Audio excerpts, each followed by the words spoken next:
Yes. Good answer. Question number 3, Dr. Russell Norman.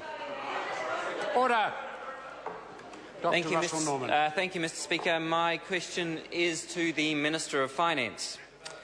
By how much, in dollar terms, is Treasury forecasting New Zealand's external debt to increase between 2012 and 2017 as measured by the net international investment position? Honourable Bill English. Mr. Speaker,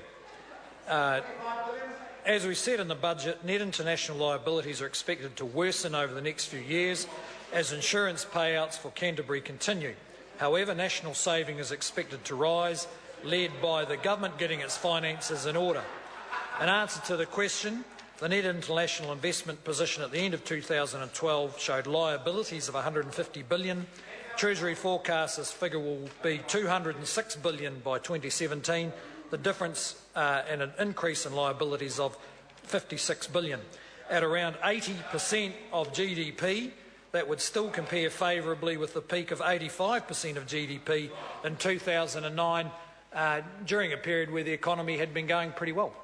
Supplementary. Supplementary question, Dr. Russell Norman. Thank you, Mr. Speaker. So is the Minister of Finance telling the House that under his economic plan for New Zealand that our national indebtedness will increase by nearly $60 billion over the next 5 years?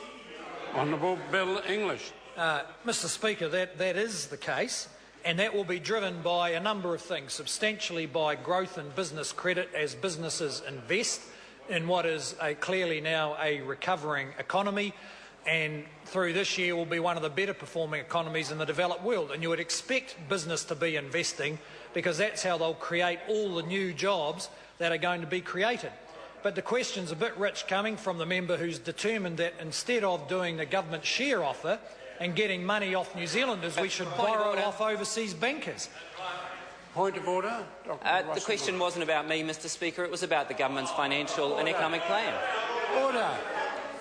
It is not in order for the member asking the question to then insist on the answer by design. The answer very satisfactorily addressed the question that was raised by the member. Supplementary. Supplementary question, Dr. Russell Norman. Thank you, Mr. Speaker. Given that his economic plan for New Zealand is to borrow a further $60 billion over 5 years, does he think that you can borrow your way to prosperity? Order. Well, again, don't bring the Speaker into the debate. Honourable Bill English. Mr. Speaker, well, you can borrow through a recession, as we have done, with respect to the government. And as long as at the same time you have a plan for reducing that debt. One of the things that is going to reduce at least the government contribution to it, is that we sold Mighty River Power shares for $1.7 billion of cash, which is now in the government bank account. That member is advocating that we borrow that money off overseas bankers. So if he's so worried about how the debt's going to build up, why is he advocating that we borrow more and supporting a Labor Party who want us to spend a whole lot more? Entry. Supplementary question, Dr. Russell Norman. Thank you, Mr. Speaker. In reference to his so-called plan to reduce debt, can the Minister confirm that looking at New Zealand's accounts under his budget and his economic plan, that New Zealand's external debt continues to increase in every year under his proposed economic plan for this country? Honourable Bill English. Mr. Speaker, and I can't confirm that, but I'm happy to look at the figures.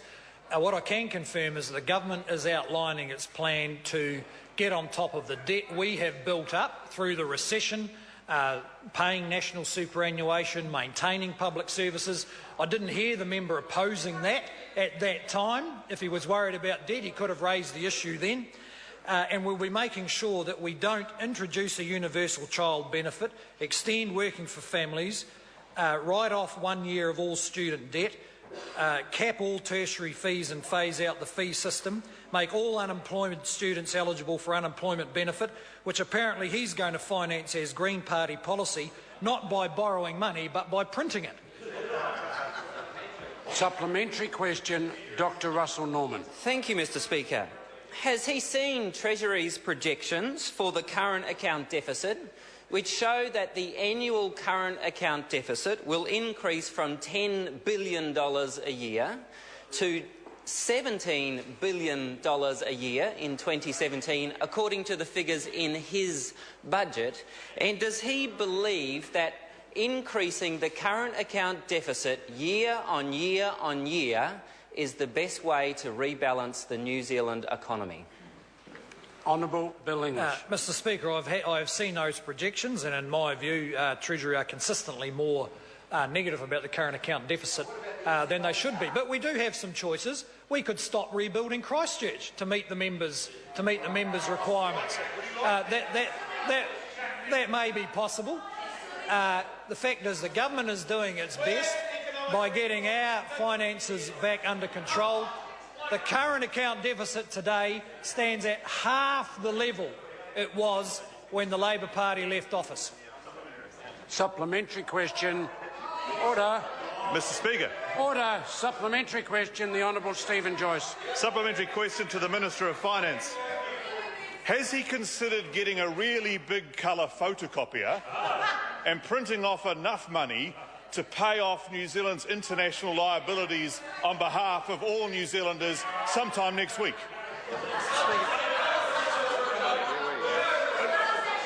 I don't think it's a helpful question, but if the Minister wishes to answer, the Minister can. Honourable Bill English. Mr. Speaker, we have been advised to consider it, but I understand the whole supply of them has been bought up by the Green Party in anticipation of their opportunity. Supplementary. Supplementary question, Dr. Russell Norman. Thank you, Mr. Speaker. Can the Minister of Finance tell us what happened to the Southland farmer, who used to be a Minister of Finance, who once said that the nation had to live within its means and that our income had to match our expenditure? And why has this Southland farmer been replaced by a Parnell banker who believes that New Zealand can borrow money indefinitely, as he projects to do in his own economic forecasts in Budget 2013? Honourable Bill English. Well, what happened, I think, to the Southland farmers, they get very worried that the Greens are going to shut down the farming industry, and so they'll have to print money because New Zealand won't be earning any. Supplementary. Supplementary question, Dr. Russell Norman. Thank you, Mr. Speaker. Why did the Minister of Finance say the word rebalancing more than 50 times in the House in 2010, yet failed to mention it once in Budget 2013? Honourable Bill English. Mr. Speaker, actually I can't answer that particular question, but I can tell you that whatever the number of words in the budget, the government's focus on rebalancing the economy remains as consistent today as it did then. We need to move from an economy driven by excessive borrowing and consumption, as advocated by those parties, towards one built on investment, exports and job creation and savings. Economic circumstances have made that difficult, but we will see it through. Speaker, point of order. Point of order. Right. Speaker, I raised it at the first opportunity after the question time of Mr. Norman, because to his first point of order you said this: the Minister very satisfactorily answered the question. Now, to say that the Minister answered the question is one thing, but then to throw in your subjective judgment is what is so contestable on this side of the House. And all I'm asking is, if the answer is that you think the Minister's answered the question, well, fine. But if you're going to keep on throwing and he answered very satisfactorily, well, some of us are going to contest that because it's judgment that you should not be making. I will look carefully at the point the member's raising. The question was raised whether the question had been addressed. I here have to judge whether I think the question has been addressed.